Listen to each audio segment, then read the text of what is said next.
দেখো, আমি একটু ঠান্ডাভাবেই ছিলাম এতদিন। কেন ছিলাম? যে দেখি কি হয়। আমার কষ্ট এখানেই, ওই ছেলেটা এখনো ঘুরে বেড়ায় কেন? আমার বোন কবরে ওই ছেলে বাইরে কেমন করে ঘুরে বেড়ায়? ও একটা কি বলবো, এই ছেলেটা কেমন করে তার ছেলে হয়? ও একটা হিজড়া ছেলে, ওকে নিয়ে আসা অঞ্জনা আপা পালছিল। সবচেয়ে কষ্টকর জিনিস যে ও, অনেকে বলেন যে ওই সে মাইরা ফেলাতে, সে মাইরা ফেলাতে চান, সে মারছে, মাইরা ফেলানোর চেষ্টা করছিল সে।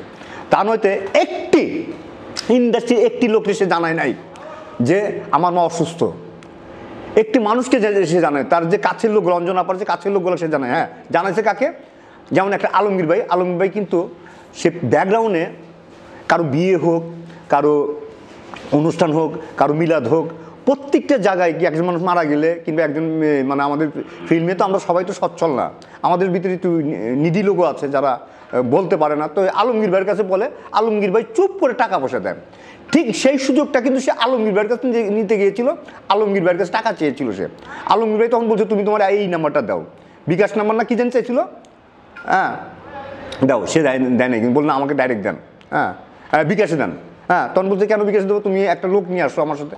কিন্তু এই যে ছেলেটা এত মিথ্যার আশ্রয় নিয়ে, বড় বড় মিথ্যার আশ্রয় নিয়ে এখনো আমার অঞ্জনা আপাকে ইনডাইরেক্টলি, আমি বলবো না যে ডাইরেক্ট মাইরা ভালো বলবো, কারণ সেটা আমি যেটা দেখি না এটা বলা আমার পক্ষে সম্ভব না।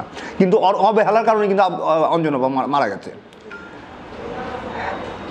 অঞ্জনা আপার এত রোগ একসাথে হয় কেমন করে?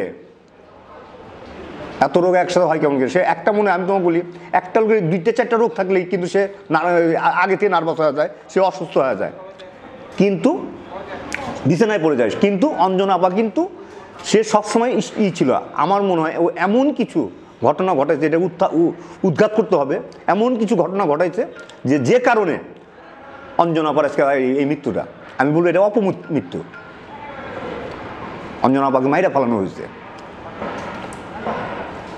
এটা বাইর করতে হবে। আপনি কখনো দেখছেন অঞ্জনা আপার সাথে সে কথা কাটাকাটি বা এটা সেটা? আমাদের সামনে পারে নাই তো, কারণ আমাদের সামনে পারলে ও জানে, আমার সম্বন্ধে জানে, অনেকের সময় আমার সম্বন্ধে তোমরাও জানো, ও আমার সামনে। আমি তো যেদিন আমি যদি দেখি এই যে ওরা যেমন বলতো, বিপ্লব যেমন বললো যে বেদবি করছে, এই ধরুন বেদবি যদি আমার সামনে করতো, ওখানে তো আমি মার ধরতাম। আমি অঞ্জনা আপার কে তা বুঝতাম, এটা যদি অঞ্জনা আপার পেটের ছেলে হইতো তাও আমি মারতাম। কিংবদন্তি। কারণ অঞ্জনা আপা আমাদের হার্ট, অঞ্জনা আপা আমাদের কি প্রিয় মানুষ যে ছিল, চিন্তা করতে পারে না। ওই মহিলা যে আমাদের যে কত আদর করতো, প্রত্যেকটা মানুষকে কি আদর করতো, সেটার প্রমাণ হলো ডিএ টাইপ। কিন্তু প্রত্যেকটা ক্ষেত্রে কিন্তু ডিএ টাইপ কিন্তু এই ব্যাপারটা নিয়ে কিন্তু কথা বলতেছে।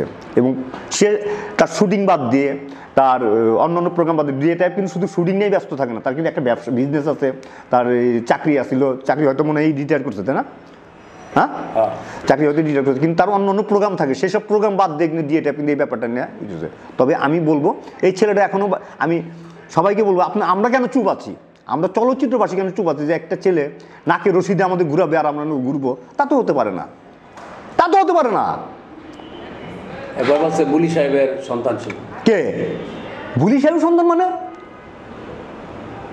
বুলি সাহেবের অঞ্জনা আপার যে বিয়ের অনুষ্ঠান হলো ঢাকা ক্লাবে, আমি তো বিয়েতে ছিলাম, ওই বিয়েতে ছিলাম আমি। তখন তো আমরা তো জানতাম বুলি ভাই আর অশোকদা মিলা একটা মেয়েকে দত্তক আনছিল, তাকে পালছে নিজেদের সন্তানের মতো মানুষ করে, তাকে বিয়েও দিয়েছে ভালো জায়গায়। সে হলো জুলি, তার নামে একটা ছবি বানিয়েছে বুলি ভাই আর অশোকদা, জুলি ছবি। তা আমরা তো তখন এই ছেলেকে দেখি নাই, আমরা তো দেখেছি ওই নাম জানি কি লিটন, আর ওকে জুলিকে দেখতাম। জুলি পিচ্ছি, জুলি তো আসতো ওই নিম্না সাবানের যে একটা অ্যাডভার্টাইজ আছে না, ওরকম পোশাক পরে, একটা ফ্রক পরে আসতো, কি সুন্দর লাগতো জুলিকে। তা তখন তো এই ছেলেকে দেখি নাই। এই ছেলের সাথে আমার প্রথম আমাকে তো অঞ্জনা বাবু পরিচয় করা দেয় কোথায়, আমার যে অ্যাসিস্ট্যান্ট আছে মাইকেল বাবু, হ্যাঁ মাইকেল বাবুর বিয়েতে গেলাম আমরা। মাইকেল বাবুর বিয়েতেই যাওয়ার পরে অঞ্জনা আপা বলতেছে যে আমার একটা ভাই আছে, তাকে একটা সাইফুল তুমি বলে, কারণ যেহেতু তুমি মাইকেলের ওস্তাদ, আর এখানে তুমি সব কিছু করতে, এই স্টেজে সব কিছু তুমিই করতেছো, তুমি একটু ওকে একটা গান গাওয়ার ব্যবস্থা করে দাও, গান করার ব্যবস্থা। তখন আমি আমার ওই বিয়েতে অনেকেই গান গেছে, সাইমন টাইমন অনেকেই গান গেছে, তখন আমি বললাম যে ঠিক আছে ওকে একটা গান গাইতে দাও, মনিকে একটা গান গাইতে দাও। তো এই ছেলে কেমন করে অঞ্জনা আপার ছেলে হয়? এখন আমি তো সত্য কথা বলতে, আমাকে তো অনেকে আব্বা ডাকে, আমি সবার আব্বা? আমাকে বাবা তো অনেকেই ডাকে, কারণ আমি আমার সন্তানদের বাবা। হ্যাঁ, বাবা ডাক দিয়ে হয়তো অনেকেই আমাদেরকে একটু কাবু করে, আমরা ওইভাবে মনে করি তাদের সাথে ভালোভাবে ব্যবহার করি, আদর করি, কাছে টেনে নিয়ে আসি। আমি এই জন্যে বলি সবাইকে, এই জন্যে বলি এই ধরনের ক্রিমিনাল, আমি কি হিজড়া যে গোষ্ঠীটা তাকে কিন্তু আমি ছোটো করে দেখছি না, তারা অনেক সরল সোজা, তারা কিন্তু অনেক সরল সোজা। যাও মগবাজারে আমার অনেক হিজড়া ভাই ব্রাদারের সাথে পরিচয় আছে। হ্যাঁ, এরা কিন্তু খুব ভালো, এরা মানুষকে মন দিয়ে ভালোবাসে। কিন্তু এই গৌতম, এই মণি, এই সোহাগ, ইভান সারিয়া সোহাগ, এই ধরনের হিজড়া দিয়ে প্রত্যেকটা নায়িকা বিপদে পড়তেছে, প্রত্যেকটা নায়িকা বিপদে পড়তেছে। যেটার জ্বলন্ত প্রমাণ আমার অঞ্জনা আপা, আরেকজন আছে, আরও আছে। এই তিনজনকে আমি যখন পাবো, খালি পাইলেও এই তিনজনকে, গৌতম, এই বিহান সারিয়া সোহাগ, হ্যাঁ, এরা আমাদের প্রত্যেকটা নায়িকাকে আমাদের নৃত্য পরিচালকের কাছ থেকে দূরে রেখে দিচ্ছে। এই মিয়েলি ঢং দেখায়া করায়া, আর ওই যে এক একটা অনুষ্ঠানের দেখায়া, হ্যাঁ, লোভ দেখায়া, হ্যাঁ, এদেরকে যে কি করবো চিন্তা করতে পারবেন না। Thank you.